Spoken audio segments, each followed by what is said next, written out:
अस्सलाम वालेकुम एवरीबॉडी, क्या हाल है बच्चों आप लोगों के? मेरी वालेकुम आवाज़ सलाम।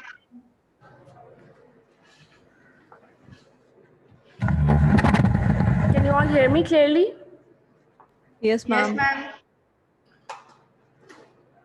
क्या स्टेटस है बच्चों आप लोगों की वैक्सीनेशंस का? मैम फर्स्ट डोजेस हो गई हैं, सेकंड अभी जून के लास्ट वीक में है। ठीक हो गया।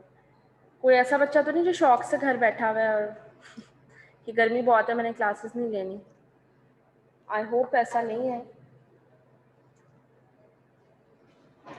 मोस्ट लाइकली आपके मिड्स के बाद से ही प्रॉपर आप लोगों की जो क्लासेस हैं ऑन कैंपस को स्टार्ट होंगी। तब तक I hope all of you will be vaccinated by then. और क्या कह रहे हैं सैयद अब्दुल्ला उमर हाशमी, आप क्या कह रहे हो? हम तो आना चाहते हैं, हम तो आना चाहते हैं। अच्छा, तो बेटा वो उसके लिए आपके पास ये कंपल्शन है ना that you have to get vaccinated first. तो hopefully and most likely I think बेटा आप सामने यहाँ आ जाओ बेशक। I think after mid term exams इंशाल्लाह आप लोगों की जो है वो रिज्यूम हो जाएंगी ऑन कैंपस क्लासेस। तब तक सारे ही majority of you would have been vaccinated by then. ठीक है, तो प्लीज़ बी रिस्पॉन्सिबल इनफ कि आप लोग वैक्सीनेशन लगवाएं। ठीक है, ये ना सोचें कि ये भी सेमेस्टर ऑनलाइन ही निकल जाएगा और बस हम वैक्सीनेशन ना लगवाएं, we would get a reason to not come to on campus classes because eventually फिर यूनिवर्सिटी की तरफ से कोई रूल आ गया तो फिर आप लोगों के लिए प्रॉब्लम होगी। ठीक हो गया। सो सैयद अब्दुल्ला उमर हाशमी की बेटा आ जाओ, अगर आप यूनिवर्सिटी में हो तो you can come to the class. ठीक हो गया। सो बच्चों आज का लेक्चर हम इंशाल्लाह स्टार्ट करते हैं। थोड़ा लेट भी हो गए हम। Today we are going to be studying lecture number 11। 10 lectures हमने कंप्लीट कर लिए हैं। ठीक है, the outline for today's lecture is emotions and motivation. ठीक है, आप लोगों ने देखा होगा दैट प्रीवियसली हम जो भी चीज़ें पढ़ रहे हैं मोर और लेस दे आर इंटरलिंक्ड। ठीक है, पहले हमने परसेप्शन पढ़ा था, then thinking, and now today we will be dealing with emotions. हम देखेंगे प्राइमरी इमोशंस क्या होते हैं, सेकेंडरी इमोशंस क्या होते हैं। ठीक है, उसके बाद we'll be discussing motivation in detail. Motivation में we have biological motivation, what are self actualisers, then Maslow's hierarchy of needs and a profile of a self-actualizer. So what are emotions? As you can see from this image as well, basically the way we express our feelings. ठीक है, उसको आप emotion कहते हो. If you're feeling sad, if you're feeling angry, if you're feeling frightened, if you're feeling joy, ये सारे आपके emotions होते हैं. And emotions are basically those feelings which we develop with the experiences that we are facing in our everyday day-to-day life, और आपकी thinking और आपकी perception पे इनका बहुत ज़्यादा रोल प्ले होता है. Maybe if it's the experience is positive but you are thinking negative, आपकी परसेप्शन नेगेटिव है, तो automatically you will not feel good about it. ठीक है, तो फीलिंग्स का आपकी थिंकिंग और परसेप्शन पे बहुत ज़्यादा रोल प्ले होता है. So a lack of emotion causes lack of progress and lack of motivation. ठीक है, विच मीन्स टू से कि if you are not feeling anything, आप किसी भी चीज़ के बारे में पॉजिटिव हैं या नेगेटिव नहीं सोच रहे, तो अल्टीमेटली आपकी प्रोग्रेस या आपकी डेवलपमेंट जो है इट विल बी हिंडर्ड. ठीक है, आप मोटिवेटेड नहीं होंगे बिकॉज मोटिवेशन भी एक तरह से एक फीलिंग है. ठीक है, तो if you are not feeling anything, अगर आप किसी चीज़ को लेके खुश नहीं हो रहे, for example that you scored good grade in your exam, ठीक है, you not feeling good about it, आप कुछ भी फील नहीं करें, ना अच्छा फील करें ना बुरा फील करें, तो for the next exam you will not be motivated to achieve the same result because आपकी उस चीज़ से रिलेटेड कोई फीलिंग्स नहीं होंगी. ठीक है, सो फीलिंग्स, जो लोग फीलिंग्स लेस होते हैं, जिनमें इमोशंस लैक करते हैं, वो एक बहुत ज़्यादा एक अपने ही शेल में रहते हैं, उनकी प्रोग्रेशन और डेवलपमेंट जो है वो बहुत ज़्यादा लिमिटेड होती है. ठीक हो गया. So the word emotion is derive from the Latin word to move and emotions do indeed move us. Definition के accordingly, it is a feeling with its distinctive thoughts, psychobiological states, and range of propensities to act or behave aroused during emotions. ठीक है, means to say कि emotions एक ऐसी feeling है जिसमें आपकी thoughts होती हैं, उसके अलावा आपकी psychological जो या biological आपकी you can say कि एक physiological आपकी body की जो state होती है वो भी आपकी इस feeling को डिटेक्ट कर लेती है. अगर आप हैप्पी हैं तो आपके हैप्पी हार्मोन्स जो हैं वो रिलीज होते हैं, एंड दोज हैप्पी हार्मोन्स जो हैं वो आपकी बॉडी को इक्विलिब्रियम में लेके आते हैं. And if you are sad, आप ग्रीफ में हैं, तो आपके जो physiological functions of the body हैं वो भी डीरेंज्ड होंगे, ठीक है। तो आपकी जो इमोशंस होते हैं वो आपकी थॉट्स के साथ साथ आपकी physiological state of your mind and your whole body पे इफेक्ट करते हैं। And according to your emotions obviously आप फिर उस तरह से बिहेव करते हैं। So there are two types of emotions, we have innate or primary emotions or secondary or mixed emotions, ठीक है।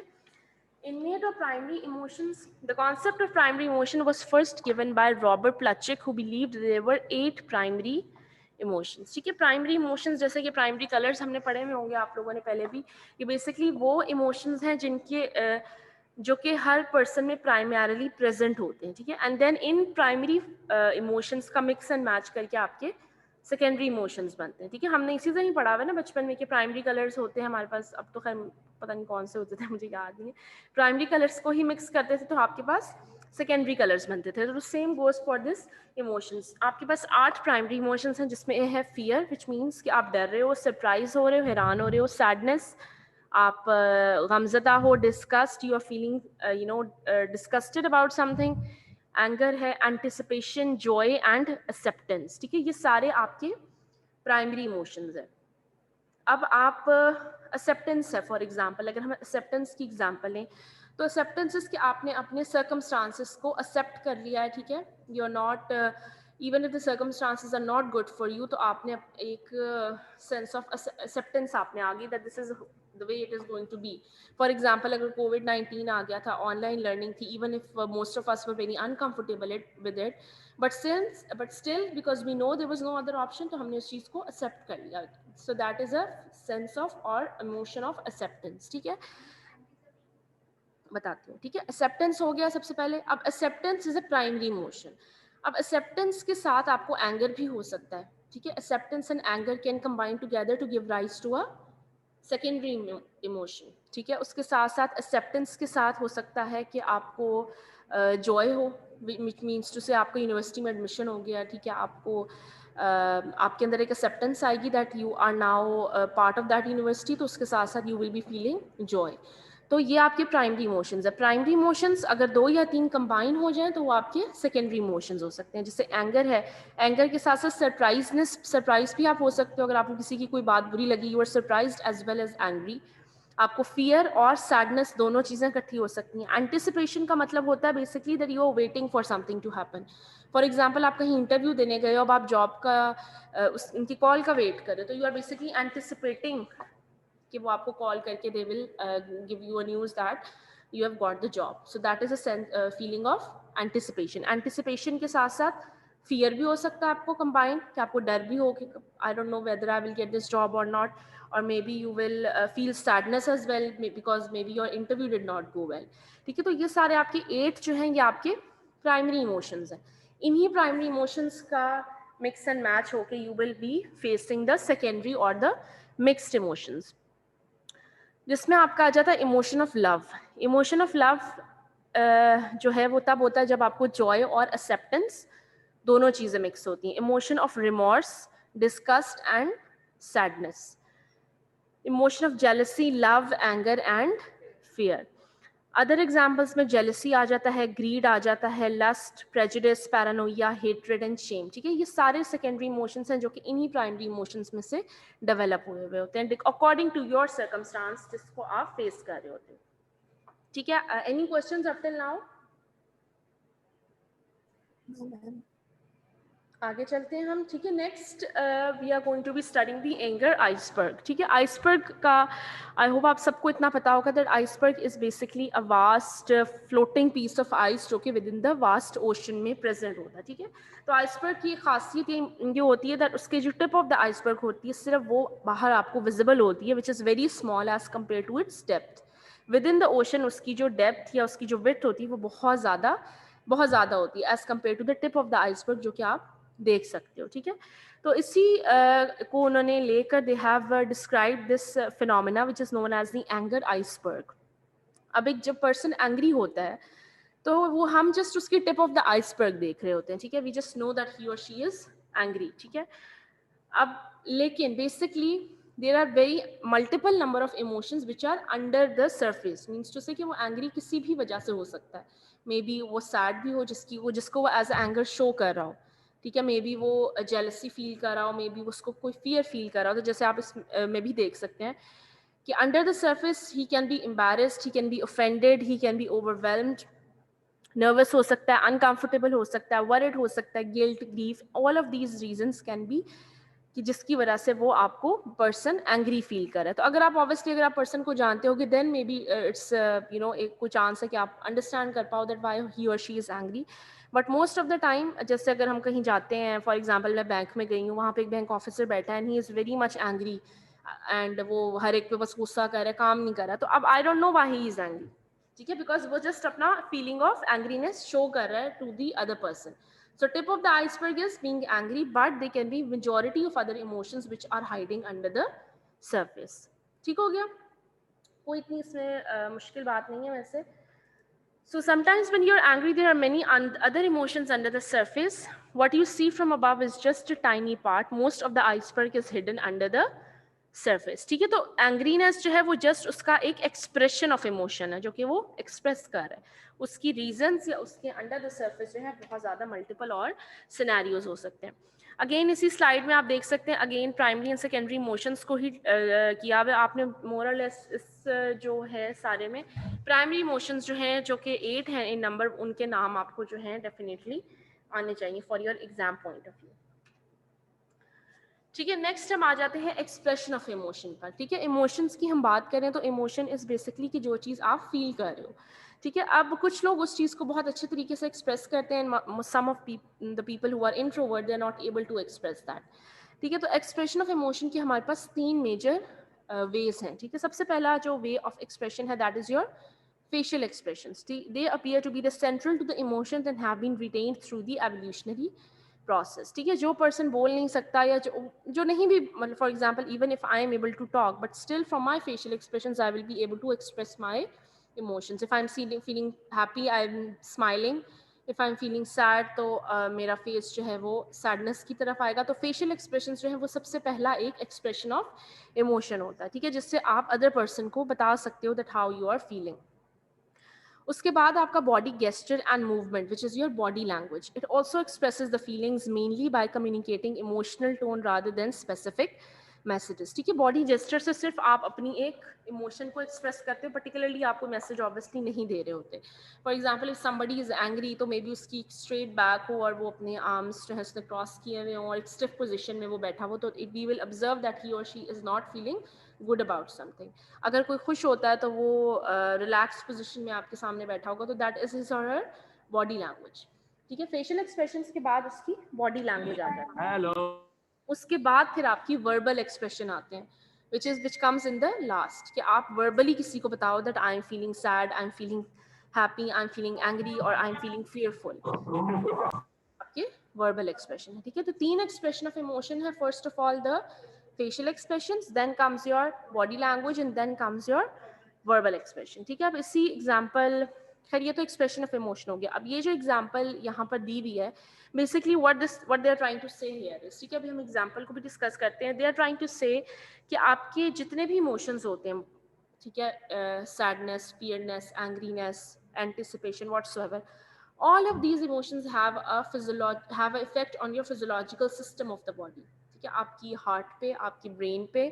कहते हैं जी गुस्सा नहीं करना चाहिए, गुस्सा हराम है, गुस्सा आपकी सेहत के लिए नुकसानदेह है. Why we say that? Because all of the emotions that you are feeling, और आप उनको चाहे एक्सप्रेस करो या चाहे एक्सप्रेस ना करो, they have a direct effect on your physiological systems of your body. ठीक है, अब इस एग्जाम्पल को देखें. First of all a dog is growling which is a stimulus. ठीक है, आप for example you are walking in the park और आपको जो है किसी डॉग की बार्किंग की आवाज़ आएगी. You are alone obviously. ठीक है, तो अब आप क्या होगा that you will feel fearful that maybe a dog is somewhere and he can bite me. So what happens is my heart is beating fast and I'm breathing hard. So that is a perception of physiological change.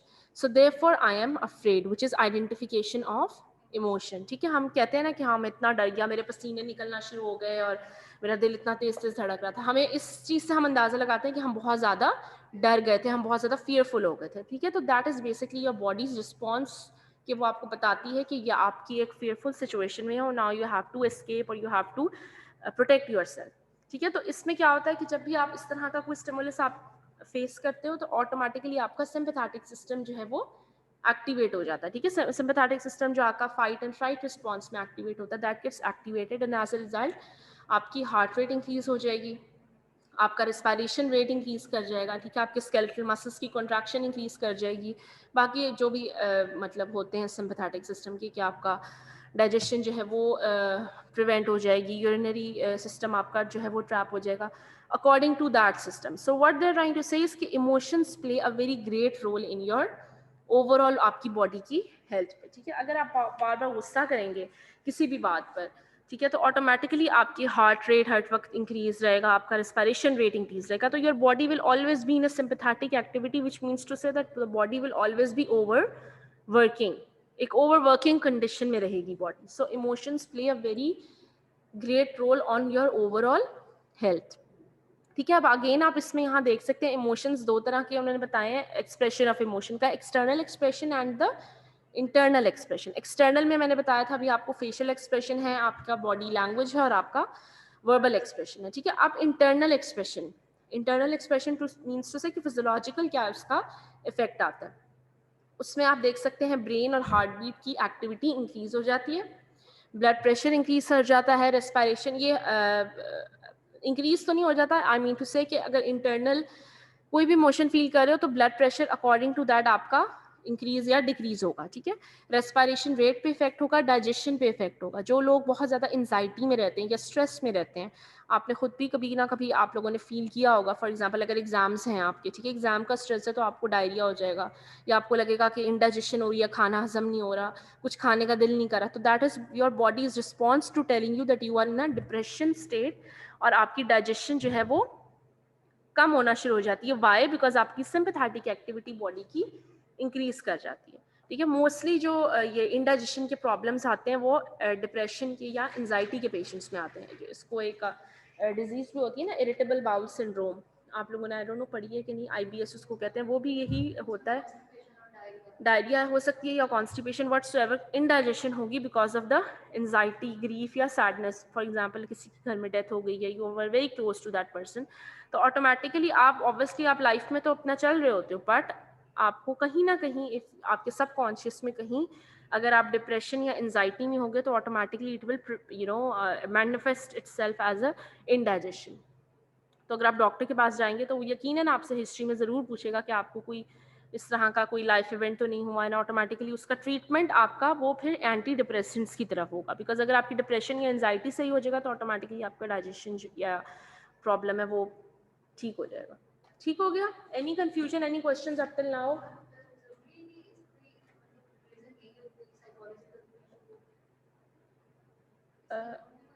Indigestion की, indigestion की तो multiple reasons हो सकती हैं, वो तो अभी हम इमोशंस की बात कर रहे हैं ना, मतलब अब जैसे हाँ IBS में यही होता है, अब जैसे कोई पर्सन हैप्पी फील करे तब उसको इंडाइजेशन नहीं होगी, ठीक है। हम particularly I am talking about depression या एंजाइटी की बात कर रही हूँ। आप अगर स्ट्रेस में बहुत ज़्यादा हो तो लोग कहते नहीं मुझे टेंशन डायरिया हो गया कि I need to go to the washroom several times a day, indigestion होगी, so that is a symptom of your body's response, ठीक है। जो IBS की हम बात करें वो यही होता है, इरिटेबल बाउल सिंड्रोम, उसको यही कहते हैं कि आपको कोई भी स्ट्रेसफुल इवेंट हुआ है लाइफ में, कोई डिप्रेशन हुई है जिसकी वजह से आपका बॉडी का डाइजेस्टिव सिस्टम जो है वो डिस्टर्ब हो गया। आपका जो स्ट्रेस होता है ना वो सबसे पहले आपके मैदे पे, आपकी स्टमक पे इफेक्ट करता है, ठीक है। ये चीज़ आप आई होप आप you people don't have to suffer from that, but ऐसा होता है कि आप अगर कहीं पे भी आपने बहुत ज़्यादा स्ट्रेसफुल इवेंट देखा है तो आपकी डाइजेशन जो है वो बहुत ज़्यादा, या आपका स्टमक इश्यूज जो है वो बहुत ज़्यादा डेवलप होना स्टार्ट हो जाता है, ठीक है। जो बच्चे ऑनलाइन बैठे हैं बच्चों, कोई क्वेश्चन किसी का? No questions? No ma'am. No ma'am. Okay, very nice, ठीक है। Next topic is emotional intelligence, ठीक है। क्या होता है कि इमोशनल इंटेलिजेंट पर्सन कौन होता है? बेसिकली एक इमोशनली इंटेलिजेंट पर्सन वो होता है जो कि अपने इमोशंस को भी आइडेंटिफाई करे और अपने साथ वालों के इमोशंस को भी आइडेंटिफाई करे, and according to their emotions and his own emotions वो उस चीज़ को, इस सिचुएशन को कंट्रोल करे, ठीक है। बहुत सारे ऐसे लोग होते हैं जिनका IQ बहुत ज़्यादा अच्छा होता है, ठीक है, डॉक्टर होते हैं and they are very excellent in their academic life, ठीक है, बट वो बहुत ज़्यादा कोल्ड होते हैं, मीन्स टू से कि वो इमोशनली इंटेलिजेंट नहीं होते, वो ना ही तो अपनी फीलिंग्स को अंडरस्टैंड करके एक्सप्रेस कर पाते हैं, ना ही किसी दूसरे की फीलिंग्स को एक्सप्रेस कर पाते हैं. जैसे फॉर एग्जांपल कोई पर्सन है जो कि सुसाइड कर लेता है, ठीक है, he was for example a very well known doctor, ठीक है, throughout his academic life he was excelling, but वो सुसाइड कर लेता है after some time. So that shows that he was a very emotionally weak person. उसका IQ तो बहुत ज़्यादा था, लेकिन उसका EQ which was the emotional question वो बहुत ज़्यादा उसका लो था.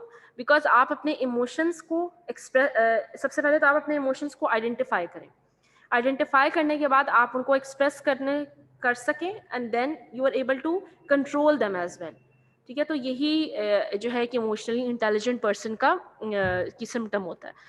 So according to pure definition अगर इसकी देखें, so the capacity and ability of an individual to recognize own and others emotion, कि सबसे पहले उसने अपने और दूसरों के emotion को recognize किया, and to put them under the control of reason and use them to an advantage is emotional intelligence. ठीक है, अगर उसको पता लग रहा है कि मुझे भी इस बात पे गुस्सा आ रहा है और दूसरे बंदे को भी गुस्सा आ रहा है, तो वो कहे कि हाँ भाई मुझे भी आ रहा है, तुम्हें भी आ रहा है, आओ दोनों गुस्सा हम करें. ठीक है, तो वो बेसिकली क्या होगा कि अल्टीमेटली ही और she will not be able to use the emotion as a advantage. ठीक है, तो वहां पर ही और she has to control his anger. या for example somebody is feeling very happy about it, but he knows that my friend is feeling very sad about something. ठीक है, तो he will be emotionally intelligent person अगर वो अपनी feeling of happiness को control करके पहले अपनी फ्रेंड की सैडनेस को उसको ओवरकम करें, एंड देन ही और she can overcome the happiness phase. तो इमोशनली इंटेलिजेंट होने का मतलब है कि आपने रिकॉग्नाइज कर भी लिया इमोशन को, तो आप उसको बेहतर तरीके से यूटिलाइज करें. ठीक हो गया. So the capacity of the emotional intelligence is measured as the emotional quotient और EQ. Lack of emotions. Not all of us possess the capacity to express our emotions to the same degree. Some individuals feel a great difficulty in expressing their own emotions and understanding the emotion of others that leads to difficulty in maintaining relationships. This emotional difficulty is called as alexithymia. ठीक है, कि आप अपने भी एक emotions को express आप feel तो कर रहे होते हो ना, आप खुशी भी फील कर रहे होते हो, आपको डर भी लग सकता है, मतलब ऐसा नहीं है कि आप लैक ऑफ इमोशन का ये मतलब नहीं होता दैट बेसिकली यू आर कि आप कुछ चीज़ फील नहीं कर रहे. लैक ऑफ इमोशन का मोरल्स यहाँ पर ये मतलब है कि आप अपने इमोशन को एक्सप्रेस नहीं कर पा रहे. ठीक है, तो जो पर्सन अपनी इमोशंस को एक्सप्रेस नहीं कर पा रहे and obviously they are not able to understand the emotion of the others, उसको आप एलेक्जिथीमिया कहते हैं. ठीक है, ऐसे लोग होते हैं, ठीक है, इंट्रोवर्ट्स जो होते हैं, जो बहुत ज़्यादा एक अगर हम हाई लेवल पे बात वर्स सिनेरियो देख लें, तो इंट्रोवर्ट जो पर्सन जो बहुत ज़्यादा इंट्रोवर्ट होगा, तो हमारे फ्रेंड्स के सर्कल में कोई ना कोई एक ऐसा पर्सन ज़रूर होता है जो कि अपने फॉर एग्जांपल इफ़ ही और she is very much depressed about something, तो वो अपनी घर की कोई बात आपके साथ शेयर नहीं करेगा, even if you keep on asking them as well कि हमसे शेयर करो अपनी problem, we can make up to a solution, तो ही और she will not share it with you because वो अपनी feelings को भी understand नहीं करते, and as a result they don't expect the other person to understand their own feelings. So people with alexithymia की अगर हम बात करें, so they are not aware of their own feelings and may even lack the word to communicate their emotions. ठीक है, तो ये ऐसा कोई बीमारी नहीं है alexithymia. It's basically a psychological trait. जिस तरह एक person introvert होता है, एक person बहुत ज़्यादा extrovert है, एक बहुत ज़्यादा spontaneous है, उसी तरह से एक person है जो कि alexithymia होगा उसको, कि उसको अपनी feelings की understanding नहीं होगी और वो communicate नहीं कर पाएगा. जो इंट्रोवर्ट पर्सन होता है उसको अपने इमोशंस का पता ज़रूर होता है पर वो एक्सप्रेस नहीं कर पाता. एलेक्जिथीमिया में जो पर्सन होता है उसको अपने फीलिंग्स की अवेयरनेस ही नहीं होती. ठीक है, for example, a specific type of patients who are unable to express their distress, depression, and anxiety, they describe their feeling in terms of physical symptoms such as headache, gas, or gola. ठीक है, अगर एक normal person हो, ठीक है, वो अगर distressful life phase से गुजर रहा हो एक टाइम पे, तो वो उस चीज़ को बहुत जल्दी जो है अंडरस्टैंड कर लेगा that maybe I am going through a traumatic life event जिसकी वजह से मुझे ये प्रॉब्लम आ रही है. बट अगर एक एलेक्जिथीमिक पर्सन होगा, फॉर एग्जाम्पल उसकी मदर की डेथ हो गई है, ठीक है, वो बहुत ज़्यादा उसने उस चीज़ को ऑब्वियसली फील करेगा वो, एंड इफ़ उसकी वजह से वो डिप्रेशन में है जिसकी वजह से उसको फॉर एग्जांपल इंडाइजेशन का प्रॉब्लम आ गया, ठीक है, तो वो उस चीज़ को असेस ही नहीं कर पाएगा that because of my depression and my grief मुझे ये चीज़ हो रही है. वो यही कहेगा कि मुझे कोई क्लिनिकल कंडीशन हो गई है जिसकी वजह से I am facing the indigestion. वो अपनी फीलिंग्स को अंडरस्टैंड ही नहीं कर पाता।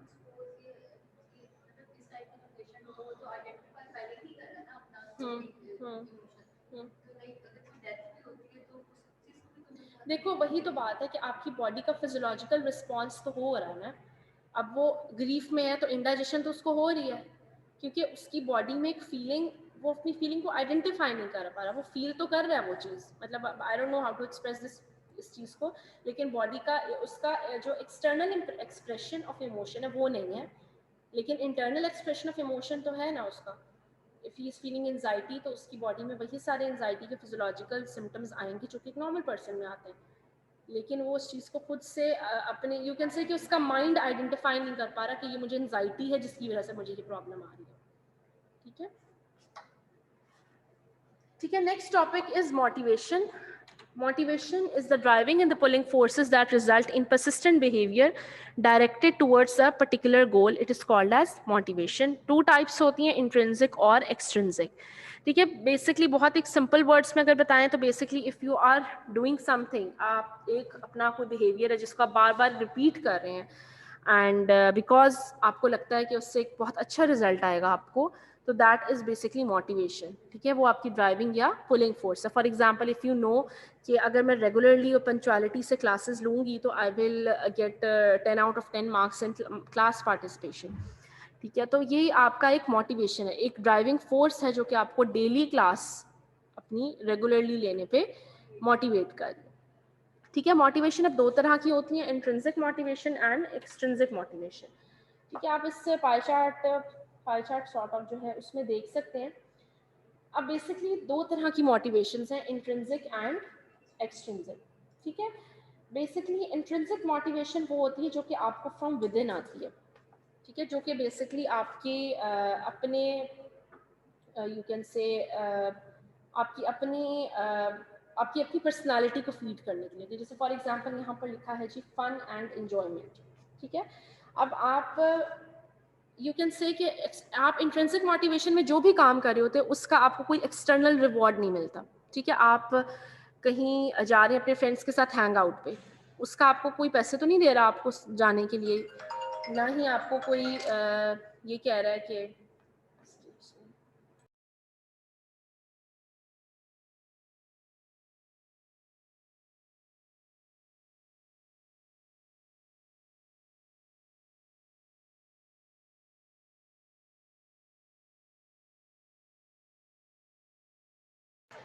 ठीक है। सो बेसिकली इंट्रिंसिक मोटिवेशन जो है उसका कोई आपको एक्सटर्नल रिवॉर्ड नहीं होता। आप फ्रेंड्स के साथ बाहर जा रहे हैं तो ना ही आपका उसमें कोई फ़ायदा है।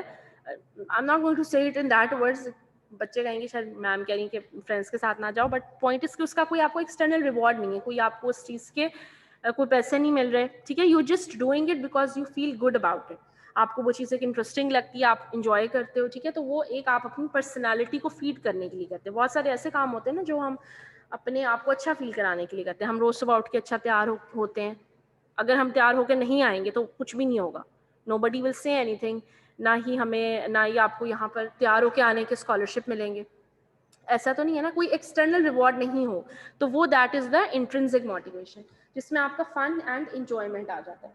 ठीक है, it is basically you do it because it's interesting, it's enjoyable. ठीक है, और कोई आपको इसका आउटसाइड प्रेशर या इंसेंटिव नहीं होता। ठीक हो गया। नेक्स्ट आपका आ जाता है जी एक्सट्रिंसिक मोटिवेशन। ठीक है, एक्सट्रिंसिक मोटिवेशन आप तब करते हैं जब इसका आपको कोई एक्सटर्नल रिवॉर्ड मिलता है। फॉर एग्जांपल आप कहीं पे जॉब के लिए अप्लाई करते हैं तो आपको क्या मोटिवेशन है, that I will get money from it. ठीक है, मेरी नीड्स पूरी होंगी, I will not be dependent upon anyone, और मे बी मुझे अच्छी स्किल्स सीखने को मिले वहाँ से, तो ये सारी आपकी एक्सट्रिंसिक मोटिवेशन है। अब जॉब से वापसी पे आते हुए आपने सोचा अच्छा मैं आइसक्रीम खाऊंगी, तो that is the intrinsic motivation. उसके लिए किसी ने आपको कोई प्रेशराइज नहीं किया। ठीक है, ये आपकी अपनी एक इंजॉयबल एक टाइम है which you want to pursue. ठीक है, अब जैसे फॉर एग्जांपल अगर हम फीमेल्स की और मेल्स का थोड़ा सा डिफरेंस जो हमारी सोसाइटी में एक होता है उसकी हम बात करें, तो एक हाउसवाइफ से आप पूछेंगे कि वो if she says that I want to, मैं जॉब करना चाहती हूँ। ठीक है, and even though she is financially not उसको कोई फाइनेंशियल मसला नहीं है, बट स्टिल शी वांट्स कि मैं जॉब करूँ, तो वो यूजुअली क्यों करना चाहती हैं? Because she wants to have a professional and a personal identity, ठीक है। उसका एज सच उसको कोई उस जॉब से उसको अगर शायद पैसे ना भी मिलें तो वो एक उसको पैसे जस्ट जो है वो एक इंसेंटिव लग रहे होंगे कि it's good that I am getting money, but her main goal usually most of the time for a housewife is to get a professional and personal identity. ये इंट्रिंसिक में आएगा, बिकॉज ये जो चीज़ है वो उसके लिए कोई उसका हाँ हाँ कोई एक्सट्रिंसिक फैक्टर उसके लिए वैल्यू नहीं रख रहा, वो बेसिकली अपने आप को अच्छा फील कराने के लिए कर रही है, इमोशन से रिलेटेड है। कि जो इंट्रिंसिक मोटिवेशन होती है वो आप अपने लिए करते हो, आप अपने लिए पार्लर जाती हैं, अपने लिए आप जाके हेयर डाई करवाती हैं, अपने लिए आप जो है अच्छे कपड़े पहनते हो, शॉपिंग करते हो, ये सारी आपकी इंट्रिंसिक मोटिवेशंस हैं which you do because you find it interesting and enjoyable. अगर आप जूते जाके नए अच्छे खरीद रहे हैं तो उससे आपके अपने पैसे ही लग रहे हैं ना, nobody is giving you an extrinsic reward for that. तो extrinsic motivation as opposed to the intrinsic one, उसमें जो है आपका कोई एक्सटर्नल जो है इंसेंटिव जो है वो प्रेजेंट होता है, ठीक है। आपकी प्रमोशन हुई है और उन्होंने आपको आउट ऑफ सिटी जो है वो प्रमोट कर दिया, बट उसके साथ साथ they are giving you a lot of incentives, तो वो आपकी एक एक्सट्रिंसिक मोटिवेशन होगी to go for that job, ठीक हो गया। Next is motives, these are the inferences from behaviour, they are the powerful tools for the explanation of behaviour and allow us to make predictions about the future behaviour. वही बात है motivation ही की, मोर और less, ठीक है। अब हमारे पास motivation की कुछ टाइप्स हैं जिसमें आ जाती है सबसे पहले biological motivation. Biological motivations they are rooted in the physiological state of the body, जैसे कि hunger, thirst, temperature regulation and the need for oxygen, ये आपकी बायोलॉजिकल मोटिवेशन है, ठीक है। अगर हम बहुत एक लोअर मिडिल क्लास की तरफ चले जाएं तो जो मजदूर होता है वो रोज सुबह उठ के मजदूरी करने क्यों जाता है? बिकॉज उसने अपना और अपने बच्चों के लिए खाना लेके आना होता है, ठीक है। तो वो खाना उसके लिए वो मोटिवेशन जो कि उसकी बायोलॉजिकल मोटिवेशन है, that is the only motivation that he और शी हैज, जिसके लिए वो उठ के रोज मजदूरी करने जा रहा है, ठीक है। तो बायोलॉजिकल मोटिवेशन है, अगर आपको भूख लगेगी तो आप खाना खाएंगे, प्यास लगेगी तो पानी पिएंगे, अगर आपको ठंड लगेगी तो आप गर्म जगह में जाएंगे, and your need for oxygen, that are all of your biological motivations जो कि हर एक पर्सन में प्रेजेंट होती हैं, जो कि एक पर्सन जो कि कॉन्शियस है, जो कि सर्वाइवल चाहता है, उसमें biological motivations will be present. And as a result of the biological motivation आपकी बॉडी जो है वो एक स्टेट ऑफ इक्विलिब्रियम में रहती है, जिसको आप होम्योस्टेसिस कहते हैं, ठीक है। भूख लगती है तो आप खाना खाते हैं, आपके एनर्जी लेवल दोबारा से पूरे हो जाते हैं। अगर आपको भूख नहीं लगेगी, आप खाना नहीं खाएंगे, तो एनर्जी लेवल्स जो है वो आपके डीरेंज हो सकते हैं। Next is your sexual motivation. Sexual motivation depends to a large degree on your sex hormones. ठीक है, अभी जो एक बच्चा होता है और एक टीनेजर की अगर हम बात करें और एक बच्चे की बात करें, तो जो एक छोटा बच्चा होता है उसमें सेक्सुअल मोटिवेशन नहीं होती, बिकॉज उसके सेक्स हार्मोन्स अभी इतने प्रॉपरली डेवलप नहीं होते, ठीक है। आफ्टर द प्यूबर्टल स्टेज उसके सेक्स हार्मोन्स जो हैं दे विल स्टार्ट टू उनकी they will upgrade, and as a result in the after puberty और टीनेज लाइफ में आपको सेक्सुअल मोटिवेशन जो है वो आपकी स्टार्ट हो जाती है। So these hormones, they organize the brain and body of developing humans, so they have male or female characteristics. The activation of the sexual motivation in humans seems to be controlled more by external stimuli and learning than by sex hormones. ठीक है, अब ये बात जो है ये बहुत different सी एक बात है कि ऑब्वियसली हम बात तो ये कर रहे हैं कि सेक्स हार्मोन्स जो हैं वो आपके सेक्सुअल मोटिवेशन में बहुत ज़्यादा रोल प्ले करते हैं, बट उसके साथ साथ एक्सटर्नल स्टिमुलाई भी। अगर आप फॉर एग्जांपल दो बच्चे लेते हैं, ठीक है, एक बच्चे को आप एक ऐसे इन्वायरमेंट में पैदा करते हैं, एक ऐसे इन्वायरमेंट में उसकी अपब्रिंगिंग करते हैं जहाँ पे बहुत ही एक मॉडेस्ट वेयरिंग होती है और वहाँ पर किसी भी किस्म के इनएक्सप्रेसिव कॉन्टेंट से बच्चों का ताल्लुक नहीं होता, ठीक है, बहुत एक प्योर से आप इन्वायरमेंट में उसकी अपब्रिंगिंग करेंगे, तो दैट चाइल्ड उसमें सेक्सुअल मोटिवेशन आफ्टर प्यूबर्टी ही आएगी, after the surge of the sex hormones, ठीक है। लेकिन अगर एज अपोज टू दैट अगर आप एक ऐसा बच्चा कोई भी नॉर्मल एक बच्चा लेते हैं और उसको एक ऐसे इन्वायरमेंट में उसकी अपब्रिंगिंग करते हैं जहाँ पर एक्सप्लिसिट कंटेंट जो है वो बहुत इजीली अवेलेबल है, ही और शी इज उसको उसके पास बहुत सारे एक्सटर्नल स्टिमुलाई हैं, there are lot of people who are not wearing modest clothes, और एक्सप्लिसिट कंटेंट इजीली वो देख सकता है, एक्सपीरियंस कर सकता है, तो ऐसा जो बच्चा होगा वो it is very much likely कि वो प्यूबर्टल स्टेज से पहले ही उसमें सेक्सुअल मोटिवेशन जो है वो स्टार्ट हो जाएगी, ठीक है, because of the presence of a number of external stimuli, ठीक है। अब हम अपनी बात करें और अपने वेस्टर्न कंट्रीज की बात करें तो वहाँ पर जो 10-11 साल का एक बच्चा होता है वो बहुत ज़्यादा सेक्सुअली मोटिवेटेड होता है as oppose to the kids in our country, because यहाँ पर उस तरह से हर चीज़ को बहुत ज़्यादा एक्सपोज नहीं किया हुआ। तो उनकी जब एक्सटर्नल स्टिमुलाई नहीं होती तो obviously the surge of hormones जो है वो एक्टिवेट नहीं होते हैं, as a result they are not sexually motivated. Next is the social motivation. For example, the need for achievement. Power motivation, in which goals are to influence, control, persuade, lead, charm others and enhance one's own reputation. Basically, social motivation का ये होता है कि आप society को दिखाने के लिए कोई काम कर रहे हो, ठीक है। जैसे आप हमारे पेरेंट्स हमें कहते हैं कि आप अच्छा पढ़ें, आप डॉक्टर बन जाएं, या आप आई वांट कि आपको एक अच्छी डिग्री मिले, या लड़कियों के लिए कहते हैं अच्छी जगह शादी हो जाए, तो वो बेसिकली उनकी एक सोशल मोटिवेशन होती है, देयर नीड फॉर अचीवमेंट होती है, that if my child is getting a good degree तो they will feel more achieved. उसके अलावा पावर की मोटिवेशन जो कि बहुत सारे लोगों में होती है, जैसे कि पॉलिटिशियंस की हम बात करें तो ज़्यादा से ज़्यादा वो इलेक्शंस मोस्टली क्यों उनमें स्टैंड करते हैं, बिकॉज उनको पावर चाहिए होती है, ठीक है। तो that is a very great social motivation to have, ठीक है। Next is Machiavellianism. It is a characteristic of people who express their power motivation by exploiting others in a deceptive and unscrupulous fashion.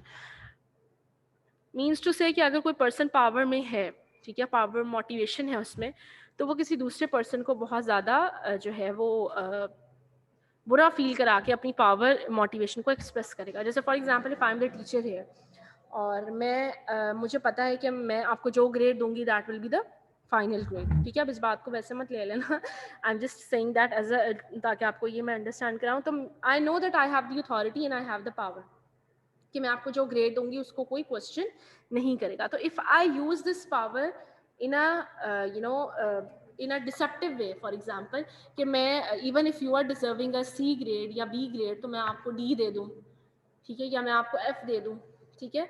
तो that is my मेशावलिनिज्म कि मैं अपनी power को एक fair वे से जो है यूज़ कर रही हूँ और आपको जो है उसमें आप उससे सफ़र करोगे. जैसे डोमेस्टिक अब्यूज़ होता है, ठीक है, बहुत लोअर मिडिल क्लास की बात करें, डोमेस्टिक अब्यूज़ में होता है मेल जो है ऑब्वियसली वो डोमिनेंट होता है, he is the sole bread earner, ठीक है, ब्रेड विनर होता है हाउस का.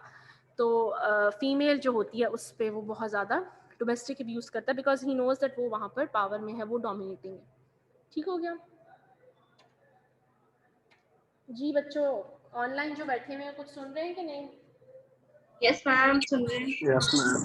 Yes, ma'am. Yeah.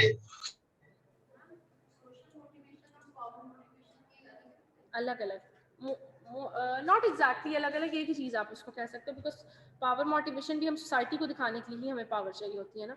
पावर लेके मैं अकेली घर में तो नहीं बैठूंगी. आई वुड वांट कि सोसाइटी को पता लगे कि मेरे पास पावर, तो वो भी एज अ रिजल्ट आपकी सोशल मोटिवेशन ही आ जाती है. ठीक है. Last topic for today is self actualization. It was first described by Abraham Maslow.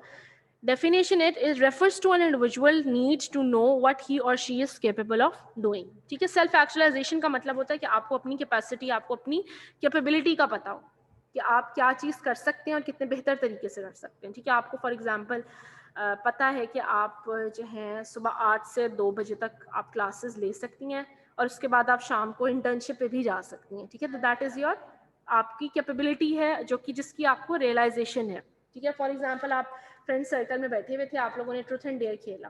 ठीक है. ट्रूथ एंड डेयर में आपको डेयर किसी ने दिया कि आपने सॉन्ग जो है वो गाना है. Now you are singing a song and everyone starts praising you that you had a really great voice और तुम बहुत अच्छा गाना गाती हो, तुमने पहले कभी नहीं गाया. तो वो that would be a point जहाँ पर आपको सेल्फ एक्चुअलाइजेशन होगी that I am capable of singing. हो सकता है आपने पहले कभी ना किया, तो ये आपकी लाइफ में कभी ना कभी एक ऐसा पॉइंट ज़रूर आता है जिसमें आपको usually most of the time कोई और पर्सन ही होता है जो कि आपको इस चीज़ का एहसास दिलाता है that you are capable of doing something.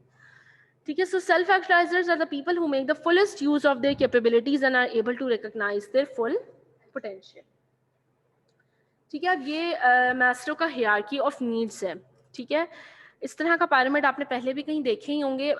इसकी बेसिक मैं आपको नॉलेज ये देना चाहूँगी कि जो जितने भी पिरामिड्स होते हैं, जो हम फूड पिरामिड्स भी आप लोग बनाते होंगे, उसमें जो सबसे बॉटम या बेस पे चीज़ होती है वो आपको सबसे ज़्यादा क्वांटिटी में चाहिए होती है. ठीक है. और उसके बगैर आपका सर्वाइवल जो है वो पॉसिबल नहीं होता, ठीक है। It's the most important thing. और जो सबसे टॉप पे होती है, जो कि पायरामिड की पीक बनाती है, वो आपको सबसे मिनिमम क्वांटिटी में चाहिए होता है, एंड दैट इज समथिंग जो कि आपकी सर्वाइवल के लिए ज़रूरी नहीं होता, ठीक है। तो इसको हम आगे इसमें से देख लेते हैं। ये भी आपका वही हायरार्की ऑफ नीड्स है, इसको मैस्लोज हायरार्की ऑफ नीड्स कहते हैं, कि मैस्लो ने ये पायरामिड डिज़ाइन किया था कि आपको आपकी क्या क्या नीड्स होती हैं एज अ ह्यूमन बीइंग, ठीक है। तो सबसे बेसिक जो आपकी नीड है वो आपकी फिजियोलॉजिकल नीड्स आ जाती हैं। फिजियोलॉजिकल नीड्स में we need food, we need water, we need breathe, we need sleep, we need homeostasis, we need excretion and we need sex, ठीक है। ये आपकी फिजियोलॉजिकल बेसिक नीड्स हैं जो कि आपको अपने बेसिक सर्वाइवल के लिए आप हर पर्सन को, वेदर अ मेल और अ फीमेल, आपको रिक्वायर्ड होती हैं। उसके बाद आपको सिक्योरिटी चाहिए होती है, security in terms of your money, in terms of your job, in terms of your family, कि आपको कोई डर ना हो, ठीक है। एक सेंस ऑफ सिक्योरिटी हो आपके पास, employment, resources, family, health and property, ठीक है। अब एक पर्सन है, उसके पास प्रॉपर्टी बहुत ज़्यादा है पर उसकी हेल्थ बहुत ज़्यादा डाउन है, वो कभी भी मतलब he knows that I can मुझे कभी भी कुछ भी हो सकता है, तो उसको एक हेल्थ सिक्योरिटी नहीं है। Third need that we have is love and belonging, friendship चाहिए होती है, अच्छे फ्रेंड्स चाहिए होते हैं, फैमिली चाहिए होती है, and sexual intimacy. Then the fourth is self esteem, जिसमें आपका कॉन्फिडेंस और आपकी अचीवमेंट आ सकती है, ठीक है। तो बहुत सारे लोग होते हैं जो कि फिजियोलॉजिकल और सिक्योरिटी के साथ भी लाइफ गुजार लेते हैं, उनको लव एंड बिलोंगिंग नहीं मिलती, अकेले सारी लाइफ गुजारी होती है। तो ऐसा नहीं है कि जिस पर्सन को लव एंड बिलोंगिंग नहीं मिलेगा वो सर्वाइव नहीं कर सकता। हाँ, ऑब्वियसली उसकी लाइफ में एक इनकम्प्लीटनेस तो ऑब्वियसली होती है जब if you don't have friends and family with you, but ये चीज़ें आपकी सर्वाइवल के लिए ज़रूरी नहीं है, ठीक है। आपके सर्वाइवल के लिए फिजियोलॉजिकल नीड जो है वो आपकी बेसिक है, ठीक है। उसके बाद आपकी सेल्फ एस्टीम के बाद जो मेजर आपकी आ जाती है वो आपकी सेल्फ एक्चुअलाइजेशन आ जाती है, which is your morality, creativity, spontaneity and your problem solving, कि आप बेसिकली सेल्फ एक्चुअलाइज्ड हो, आपको पता है कि आप क्या कर सकते हो, कैपेबल हो किस चीज़ के लिए, और आप अपनी उस कैपेबिलिटी को यूटिलाइज भी करो, that is your being self actualized, ठीक है। तो इससे बेसिकली यू कैन अंडरस्टैंड कि सेल्फ एक्चुअलाइजेशन जो है वो कितनी ज़्यादा ज़रूरी है, that it is a part of a hierarchy of needs, ठीक है। अब ये आ जाता है profile of a self actualizer, कि एक सेल्फ एक्चुअलाइजर जो है उसमें क्या क्या कैरेक्टरिस्टिक्स होते हैं, क्या क्या उसकी खासियत होती है। सबसे पहले एफिशिएंट परसेप्शन ऑफ रियलिटी, कि वो हर चीज़ को बहुत अच्छे तरीके से अंडरस्टैंड कर सकते हैं। Comfortable acceptance of self and others nature, कि वो if they know there capabilities तो उसके साथ साथ उनको अपनी खामियां भी पता होती हैं, वो अपनी शॉर्टकमिंग्स को भी अंडरस्टैंड करते हैं। देन स्पॉन्टेनिटी होती है उनमें, टास्क सेंटरिंग होती है, मीन्स टू से कि वो उनमें लाइफ में कोई ना कोई मिशन जो है वो प्रेजेंट होता है। Autonomy means to say that they are resourceful and independent, किसी पे डिपेंड नहीं करते वो। Fellowship with humanity, they felt a deep identification with others and the human situation in general. Interpersonal relationships उनके बहुत अच्छे होते हैं, बिकॉज जो बंदा खुद खुश होता है वो दूसरों को भी खुश रख सकता है। तो जो सेल्फ एक्चुअलाइज्ड पर्सन होता है, ही और she is very much happy in his और हर ओन लाइफ, तो उसके इंटरपर्सनल रिलेशनशिप्स जो है वो बहुत ज़्यादा स्ट्रॉन्ग होते हैं। Non hostile sense of humour means to say कि अगर कोई उस पर हंस रहा है, फॉर एग्जाम्पल उसकी किसी शॉर्ट कमिंग पे, तो वो उस चीज़ को बहुत ज़्यादा फील नहीं करेगा, उसके अंदर फ्लेक्सिबिलिटी इतनी ज़्यादा होती है। Next is peak experiences, that they always हर चीज़ बहुत ज़्यादा वो एक्सपीरियंस करते हैं, हैप्पीनेस को बहुत ज़्यादा एक्सटैटिक होके फील करेंगे, अगर ग्रीफ में चले जाएंगे तो बहुत ज़्यादा ग्रीफ की तरफ, हर चीज़ को बहुत ज़्यादा डीपली फील करना जो है, it's one of a characteristic of a self actualizer, ठीक है। ये भी वही ट्रेट्स जो हैं they are again repeated over here. ये जो 9 profile of a self actualizer है, ये इंपॉर्टेंट है आपके एग्जाम पॉइंट ऑफ व्यू से, इसको आप लोग ज़रूर देख लीजिएगा, ठीक है। एनी क्वेश्चंस बच्चों? No questions?